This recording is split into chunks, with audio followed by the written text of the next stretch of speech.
সুপ্রিয় দর্শক আসসালামু আলাইকুম। আপনারা কেমন আছেন? আশা করি আপনারা অনেক ভালো আছেন। সো দর্শক, আপনার কিন্তু অনেক সময় আপনার ফোনের যে মাইনাস বাটন আছে এবং প্লাস বাটন আছে, মানে সাউন্ড কমানোর বাটন এবং সাউন্ড বাড়ানোর বাটন, এটা যখন নষ্ট হয়ে যায় তখন কিন্তু আপনি সাউন্ড বাড়াতেও পারেন না, আবার কমাতেও পারেন না।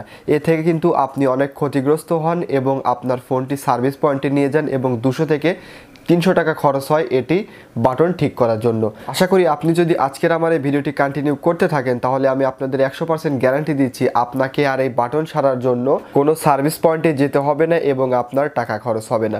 সো চলুন আমরা মোবাইল স্ক্রিনে চলে যাচ্ছি এবং দেখাচ্ছি কিভাবে আপনি আপনার এই দুই বাটন নষ্ট হওয়া সত্ত্বেও আপনি সাউন্ড বাড়াতে পারবেন এবং কমাতে পারবেন, আপনার কোনো প্রকার সমস্যা হবে না।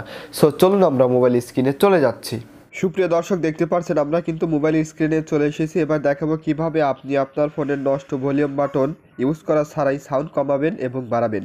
এটি করার জন্য যে কাজটি করবেন, ফার্স্ট অফ অল আপনি আপনার ফোনের সেটিং অ্যাপ্লিকেশনটাকে ওপেন করবেন। সো দেখতে পাচ্ছেন আমি আমার ফোনের সেটিং অ্যাপ্লিকেশনটাকে ওপেন করছি।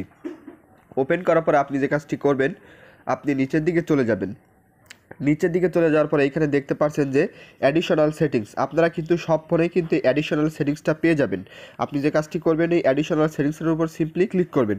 ক্লিক করার পরে নিচের দিকে চলে যাবেন। নিচের দিকে চলে যাওয়ার পরে আপনি এখানে দেখতে পারবেন যে অ্যাক্সেসিবিলিটি, আপনি যে কাজটি করবেন এটাই সিম্পলি ক্লিক করবেন। ক্লিক করার পরে আবার নিচের দিকে চলে যাবেন। নিচের দিকে চলে যাওয়ার পরে এখানে দেখতে পাচ্ছেন যে অ্যাক্সেসিবিলিটি মেনু, আপনি যে কাজটি করবেন আপনি এবার এখানে ক্লিক করুন। ক্লিক করার পরে এখানে দেখতে পাচ্ছেন একটা অপশন চলে এসেছে, এখানে শর্টকাট। আপনি যে কাজটি করবেন, অ্যাক্সেসিবিলিটির হচ্ছে শর্টকাট মেনু, আপনি যে কাজটি করবেন এটাকে অন করে দিবেন। সো দেখতে পাচ্ছেন আমি এটাকে অন করে ওকে করে দিচ্ছি। সো দেখতে পাচ্ছেন আমি ওকে করে ফেললাম।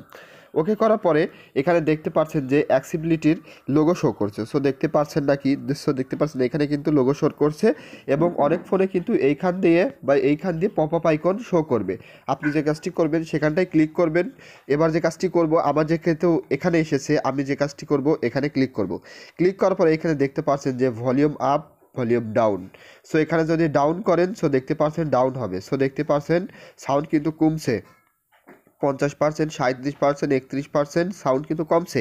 এবার দেখতে পাচ্ছেন আমি যদি আপ করি সো দেখতে পাচ্ছেন সাউন্ড, মিউজিক সাউন্ড 6%, 50%, 65%, 75%, 100%। সো দর্শক, আপনি এরকমভাবেই খুব সহজে আপনার ভলিউম বাটন ছাড়া সাউন্ড কমাতে পারবেন এবং বাড়াতে পারবেন। আর একটা মজার বিষয় হলো, আপনারা আপনাদের ফোনের ভলিউম বাটনটা টাচ একটু কম করবেন।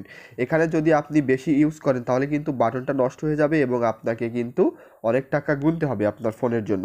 আশা করি ভিডিওটি আপনার জন্য অনেক হেল্পফুল হয়েছে, আপনাদের টাকা বাঁচাতে পেরেছি। ভিডিও ভালো লাগলে লাইক, কমেন্ট, শেয়ার এবং সাবস্ক্রাইব করবেন। সো দর্শক, দেখা হবে নতুন কোনো ভিডিওতে।